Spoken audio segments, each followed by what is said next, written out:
I was given third round. I've managed to put all on board. Now I'm going to lay up front.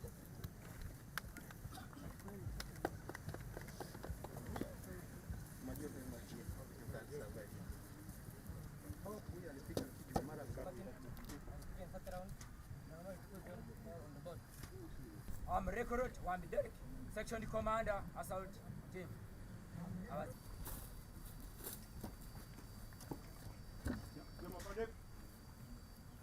I'm recruit Chatuka Nixas Wandanga.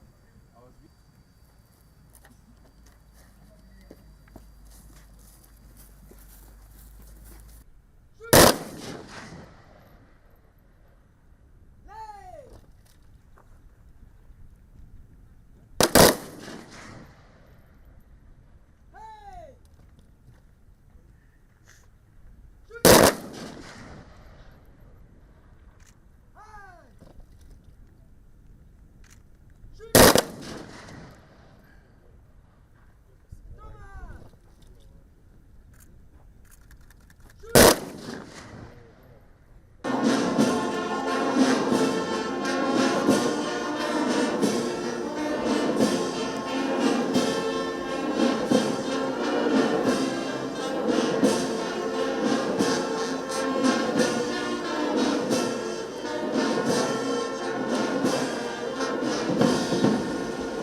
You are all welcome to Kaweweta Recruit Training School.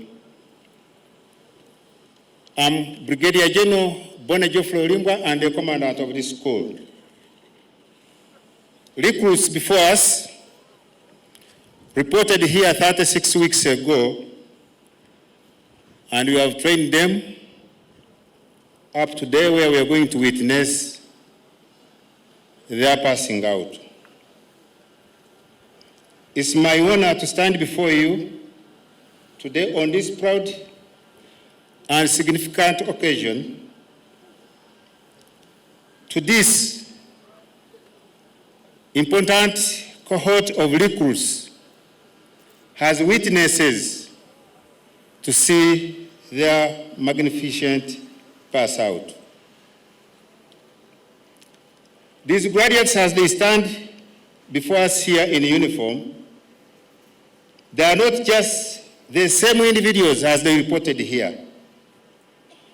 They have been prepared, modeled into disciplined warriors, prepared not only to defend this nation, but also to embody the values of honor, patriotism, courage, and integrity.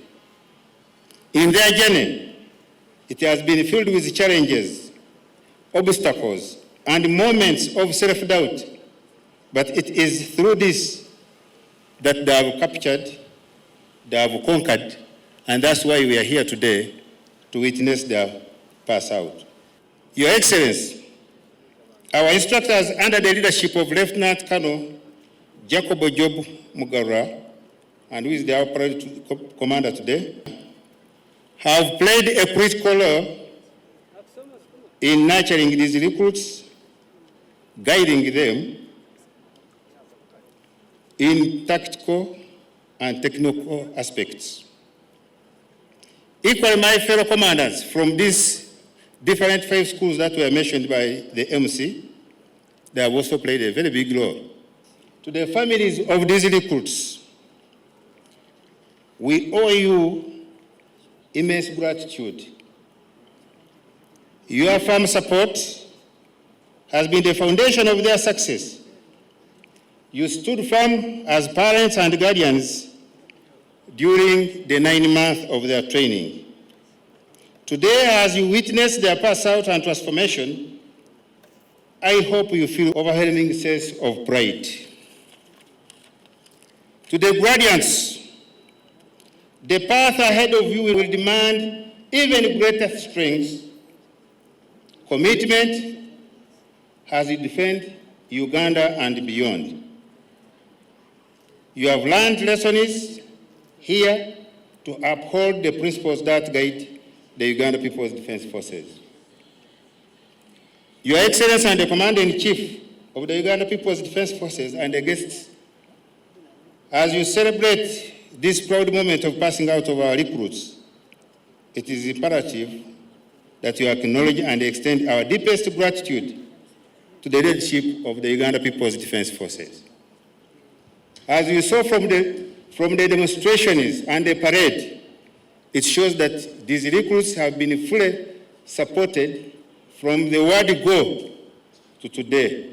Without the leadership of our CDF and the civilian leadership at the headquarters, we couldn't have achieved these high standards of training. On behalf of Basic Military Training School and on behalf of the recruits, we thank all of you for coming to witness this important occasion. To the recruits once again, today is a day of triumph, not just for you, but for the entire nation. Your Excellency, and invited guests, today's graduation function of our military recruits is not an ordinary one for many reasons. First, in terms of the record number of those that are graduating, a big number, one that we usually do not see graduating in one go.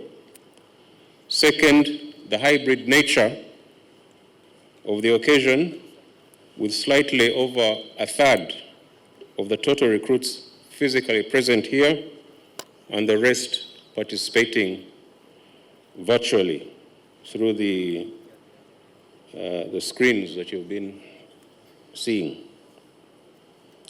Third, the direct participation of half a dozen military schools that I mentioned when I was going through the protocol. All these schools have nurtured these young Ugandans into warriors ready for battle. They have introduced them to our UPDF way of life, a life that is undergirded by unwavering discipline, courage, and loyalty to Uganda, to UPDF, and to our visionary President and Commander-in-Chief of the Armed Forces. Your Excellency, let me take this opportunity to thank and applaud the young patriotic Ugandans before you for the very important decision they took to join the military. We all know that it takes serious consideration for one to arrive at such a decision, that is, to serve their country and people selflessly. We know that they are venturing into an area where others dare not tread. We know that they are ready to lay down their lives for the benefit of their countrymen and women. In fact, I contend that to become a warrior is the highest vocation or calling one can have. Nothing I can think of compares or comes close to it. Your Excellency and distinguished guests, the young men and women here have undergone a rigorous training regime since enrolling into the Army 9 months ago. They come from all the districts and regions of Uganda, as is envisioned in the Constitution, which says that the UPDF shall have a national character. We are confident that they have been successfully transformed into effective combat fighters, ready to undertake any military and operational tasks. With this reinforcement, we will be able to achieve a lot more. However, I should point out quickly to the militants, to the soldiers, the new soldiers, that the end of the basic military training course is merely the beginning of your military career and your military journey. A lot more training is yet to come, and will continue to sharpen you until you are the best warriors there are, so that you are able to deal with whatever is thrown at you in the line of duty. UPDF ni simba, UPDF ni hatari sana. We do what we are ordered to do and do it well. We have never failed in any of our missions, and this is the attitude we are looking out to see in the young warriors as they embark on their military careers. Your Excellency and distinguished guests, these young people of Uganda could not have joined UPDF at a better time. We have made great strides in terms of the welfare of our officers and men, and we are working on a lot more to come. We want our fighting men and women, together with their families, to be proud of the conditions in which they live and work. Under your guidance and leadership, Your Excellency, we are confident that we will achieve the set milestones one at a time. We are trying to do this, among others, by ensuring value for money for every shilling that we receive. We will no longer tolerate wastage and abuse of our limited and scarce resources that should otherwise improve the operating conditions of our brave soldiers. It is abhorrent and quite simply sacrilegious for any commander or officer to misuse or divert resources for selfish gain. I must add, Your Excellency, that we will not hesitate to take decisive action against those who do not heed this call. The UPDF is built to fight wars and to win them quickly and efficiently. We are constantly training at all levels, acquiring the equipment we need, and sharpening our lethality. The dangers and threats we face are constantly evolving, and so must we. We must keep pace with modern military technology, the changing strategic and geopolitical realignments in the world, i.e., the fact that we are living in a multipolar world.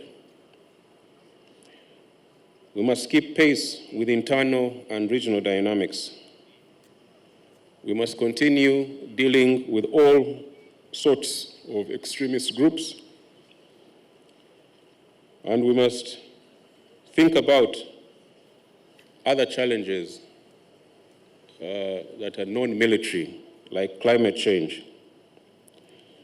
To that extent, Your Excellency, we are building active partnerships with allies in the region, on the continent, and in the world. If we work together with our allies, no obstacles we encounter will be impossible to overcome. Your Excellency, I also want to sincerely thank you for your strategic guidance and leadership that has allowed us to focus on core tasks and key deliverables. You guide us and we execute what you tell us. You have been there whenever we call upon you. Under your able leadership, we are always confident of victory. I also take this opportunity to thank especially our division commanders and the trainers under Joint Staff TRADOC for executing this job very well. The reward for a well-conditioned and a well-equipped soldier is victory on the battlefield. Commanders at all levels of command must always ensure combat readiness of troops through tactical training at unit levels. Attaining a combat-effective fighting force is the ultimate objective. I thank the new soldiers for choosing to join UPDF. History will judge that they made the right decision. I urge them all to keep physically and medically fit for the tasks ahead. First of all, I want to congratulate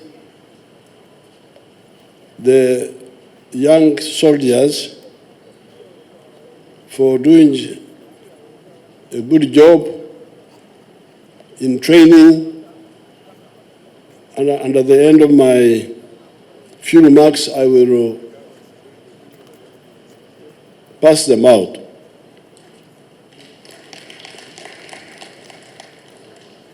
I want to thank the instructors for training you very well. Before we came here, we witnessed some exercises which were excellently executed. And those showed that the training has been good. I also want to thank the CDF and his commanders for bringing a new spirit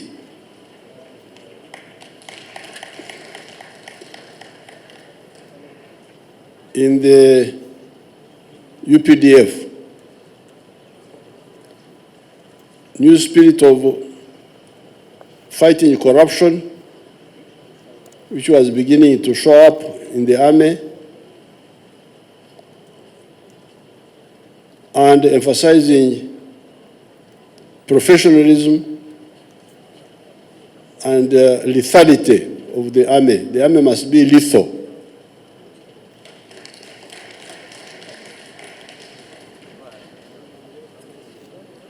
The army should be sharp, not blunt. And that's what the CDF has been talking about here. Fighting is about two things: offense and defense. From ancient times, the spear, the arrow, and the shield. And as the CDF said, these are all the time evolving. It is therefore very crucial for the army to keep pace, not to lag behind. When the army lags behind in technology and fighting skills and organization, the country is in danger. That's what had happened to Africa in the past. Africa was colonized because our chiefs did not keep up with technology, did not keep up with organization of security, and did not unite to work together.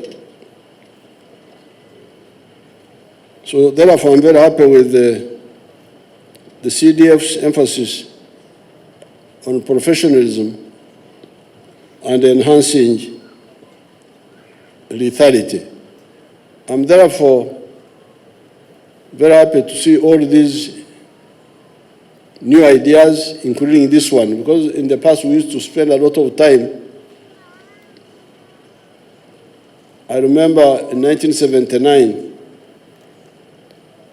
when we were reorganizing UNLA, we had trainees in Kabamba, trainees in Mbende, Nakasongora, and some other places. So with Vinaisa, we had to go to every cantonment to pass them out, repeat the same thing. So here we would have had to go to Labordong, from there we go to Oririm, from there we go to Ruhengere, and so on. But this innovation by CDF and his commanders, that we can do it at one place and we share virtually using technology, represents the spirit of innovation and transformation, which is very good for the army. Now, you, the young people, as the CDF told you, this is the beginning of your career. I have been involved with the army for the last 55 years. From 1971 up to now, I'm always involved with the army. But you can't do that if you are not medically fit. Even today, if you need any long walking, I can be with you. You can't leave me behind. So, looking after your life so that you remain fit is fair for yourself, fair for the army, and fair for your family. because it is not fair for us to train you and for your family to educate you, and then the army which has just recruited you, now we find that you are medically unfit now. You will have let us down.